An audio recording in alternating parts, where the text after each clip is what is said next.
OU offered him as a receiver, and then they came back. What happened there?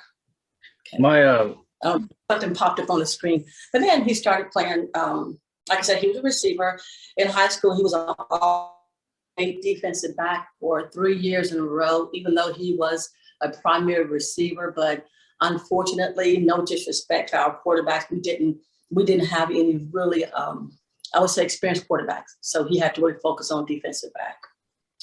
Yeah, you said he got an offer from LSU, huh?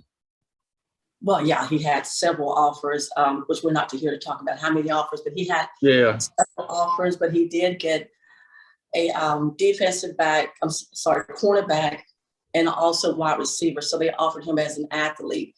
But LSU and OU were the only two that offered him as an athlete. All the other 20 plus 30 offers, they were wide receiver. So he chose to be a cornerback. And I'm sorry, I talked over the question when you asked, was he always like that in high school? He was. We noticed, my husband, which is not here today, he's asleep. We noticed early on that he had really good hand skills. He could really catch the ball.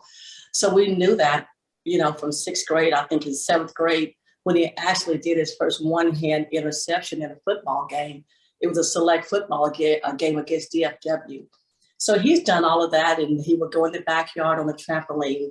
He and my husband would throw the ball to him, and he would do a 360, and catch it with one hand. Nice. He had the skill, but he did work on it as well. Nice. Kyrie Irving, the basketball player, his pop would practice with him on a backboard that was like missing pieces of the backboard. So he could learn how to put the English on the ball on certain parts of the backboard and make a layup, like high off the glass or whatever. So that's almost the same thing. It's pretty cool. Pretty cool. It takes practice. You can have the skill, but, you practice as well. And that's what he did. That was not the first time. We had seen that before. His select football coaches and football teammates, and even at OU in practice, they said he does it quite often in practice as well. Nice. You had said something about the offers not mattering or whatever, and that's kind of a big thing now. And the way I look at offers, it just shows to the level of talent that your boy has. Like, that's no knock against anybody that has more offers or less offers. It just means you got more talent. I want to say more talent, but it's showcased. Your talent was showcased better, I guess. But okay. Well, thank you. Thank you. I just didn't want to get off on that being I wasn't asked. I totally understand. I was a Little League coach there in Wyoming before my wife and I moved down here. And that was some of the greatest joy right there, just watching their confidence grow from day one to at the end of the season. They got their head up, chest out, they know who they are. It's pretty cool. So what was different about OU than, like, say, LSU as far as recruiting, DJ? Well, actually, it was his childhood dream. I'm from Texas. I'm a native of Texas. My husband is a native of Oklahoma. So we have lots of roots there. DJ has a lot of roots there. We're in Ardmore a lot. DJ's grandparents live in Tulsa, Oklahoma. So there's a lot of roots there. And plus that, just to be honest, my husband drilled it in his head to be an OU fan. They would sit on Saturday mornings or Saturday afternoons watching football. I can remember DJ he sucked his thumb, so he's a little boy. He sat there with that thumb in his mouth and watched OU. And his dream was to play for Bob Stoops. He always wanted to play for Bob Stoops. We liked the other schools, but to be honest, we did not go visit any of them, for the official visits. We didn't go to any of them because DJ hadn't made up his mind when he was a child at OU, the place he wanted to go. Now, later on, it was kind of a conflict with LSU because they have some crazy recruiting skills. So they were really on him, and he did have a good relationship with Coach O and some of the other ones. But I know people may not want to hear this right now about Coach Riley, but Coach Riley did a great job, recruiting DJ. We had a good relationship with him. I'm not saying the other coaches. We had a good relationship with Riley. We talked, and he really made us feel very comfortable.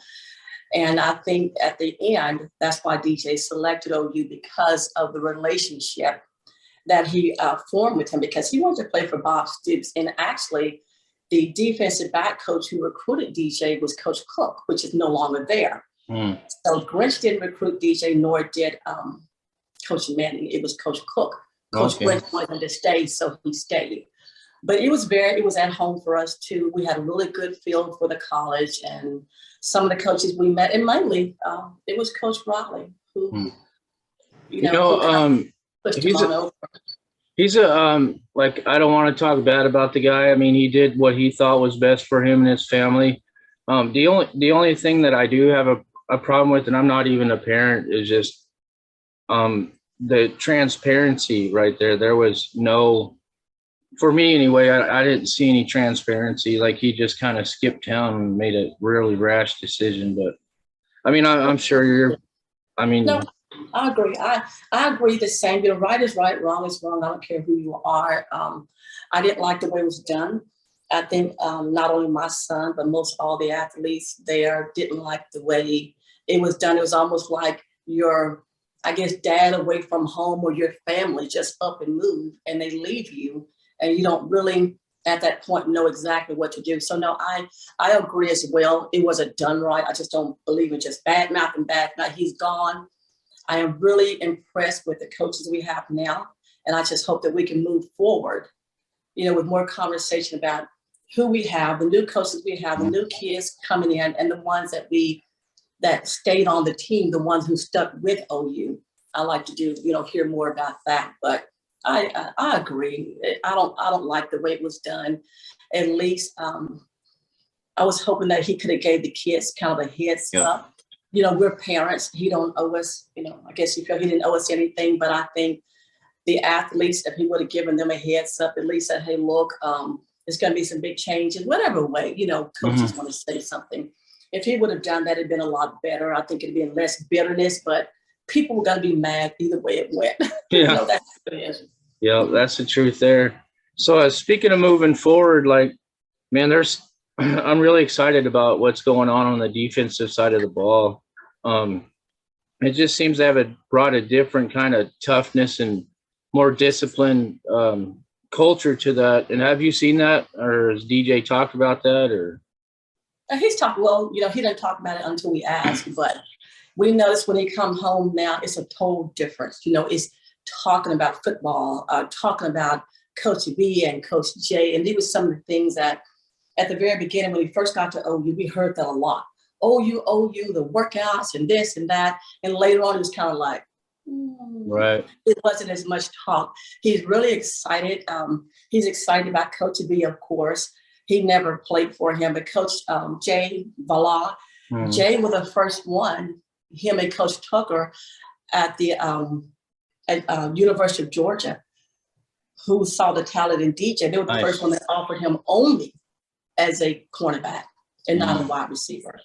So I'm looking forward to bigger things, and I think DJ loves a challenge, and I can only speak for him. I'm sure the other guys do as well, but he loves the way they're challenged and the way they're pushed. And he thinks that the way they are, I guess, working out, they probably will have less injuries. He likes the way Coach Vallard gets in there and talk to them. And he said, Coach Smith don't even have to yell, Mom.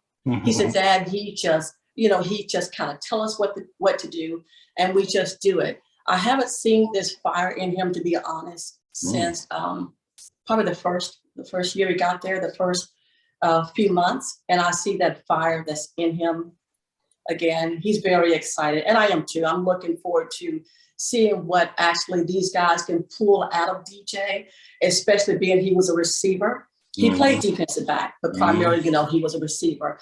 And so I'm really looking forward to it, and I'm really excited to see the kind of player to have a real defensive back coach. No disrespect to Coach Manning. I mean, he wasn't my favorite coach, but no disrespect to him. I think being that Jay and Coach V have that defensive background, they can focus a lot on defense and not everything on offense, because as we know, I'm a mom, but I do know that defense win games, offense will pack the stadiums, but, we have to have our defense. And I think we have the talent.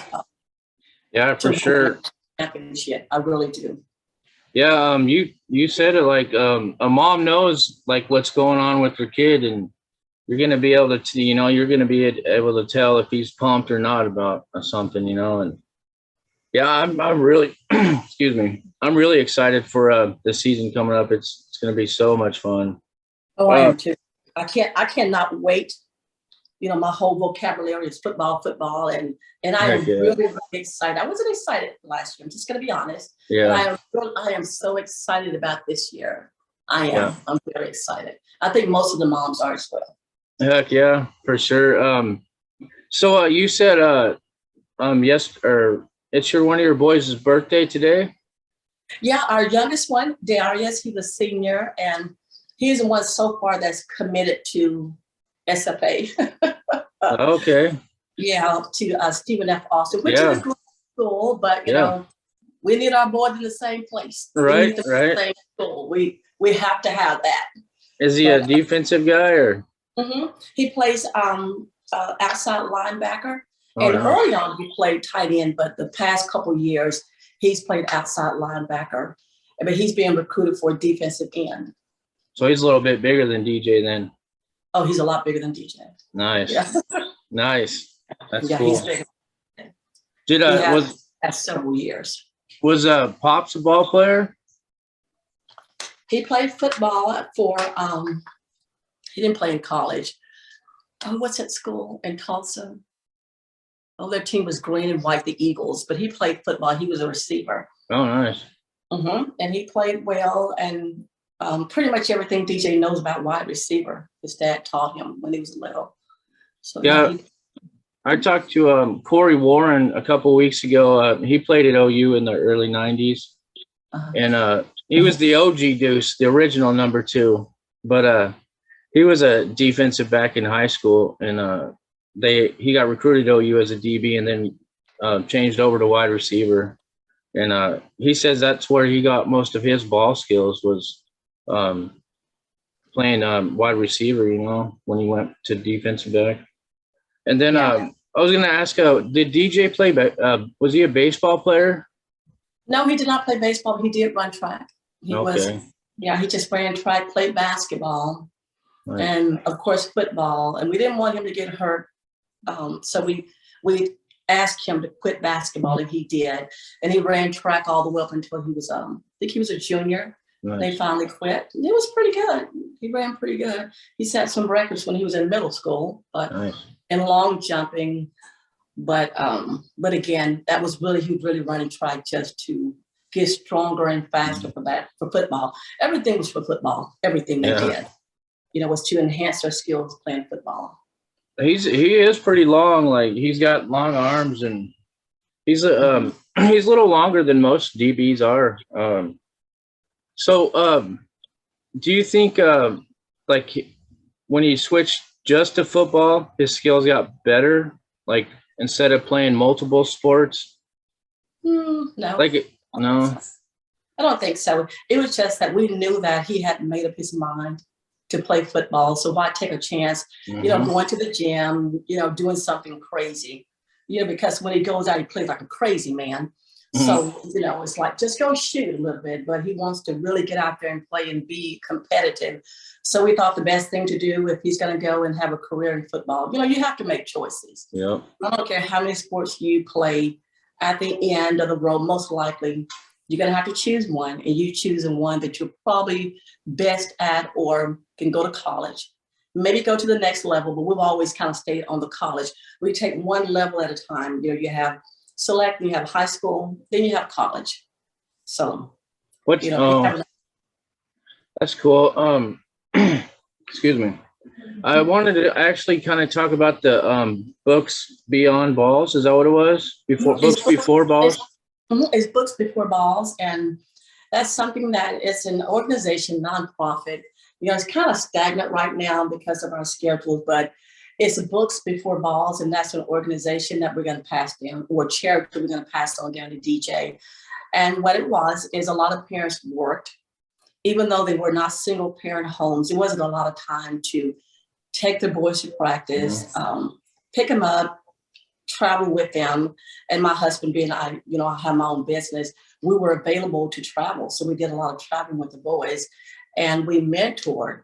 My husband, I was kind of like the mom, but my husband did most of the mentoring to boys in from underprivileged homes. And I have to admit, most of the kids on our team were not underprivileged, but some had working parents. Mm-hmm. We had a few that were single parents. Mm-hmm. So you just kind of pour into them like you pour into your sons. And that's what the organization is about, is just lifting someone else's child up, being the dad when the dad is not there. You be that father. You treat them just like you do your own kids. And we stressed books before balls. You cannot go to the next level until you have completed high school. You can talk about college, the NFL, but none of that is a reality until you get your education. So we always said, how do you guys feel when you're failing in the classroom? I mean, you're this superstar out there on the football field, but you're failing. You should be embarrassed. You should be ashamed to fail in the classroom. So we taught, you may be a stud, but you're not you're a dumb stud. Right. You need to get your education, get your books done, because actually when you go to college, we've always taught DJ, because we don't know what the next level is going to be. We really don't. One day can change your life for the good or the worse. You just don't know. So we have taught him, and we're teaching our other one, that football, this is your platform. This is what this is to whatever's going to be next. Right. Rather it be the NFL or you're owning your own business or working for a great corporation. This is just the beginning. This is the platform. And the least thing you need is your education. So like I said, again, that's what the charity is about. It's about, it's really taking care of kids, putting into them, feeding them what they don't get from home. Not saying they're from all bad homes, but you have dads and you have moms. We had parents who were flight attendants and their husband were pilots. So they were away a lot. And it's just, they had crazy schedules. And so we had a schedule where we could help. And also Books Before Balls, we had different youth events, 707s, just all kinds of stuff. But overall is to help a young athlete. Nice. Yeah, that's something I'd like to get involved with. I'm currently going in school right now. I'm about to finish up my second year in organizational leadership. I'm trying to, I'm going to get to a place where I can get the resources to the places where they don't have like classes for a single parent mom who has to work 2 or 3 jobs, and just after school activities and stuff like that, like you said. But I'll get that information to you, because we're kickstarting that back up. Yeah, it was definitely more relevant when the boys were younger. Our boys got old enough to drive, and some of the other kids did too. But we're planning to kickstart that again, and I would love for you to be a part of it. So I'll get you the information. Yeah, that would be really sweet. I got some pretty good contacts here in the city too, so could pull together and make some stuff happen for sure. Okay. So I like this quote that I heard the other day, or read it in this book. It's called One Life. Excuse me. It's God, excuse me. It's this author named McKnight is his last name. It's one.life. But he has this quote in there. It says, focus on the daily instead of the dream, but let the dream shape what you do daily.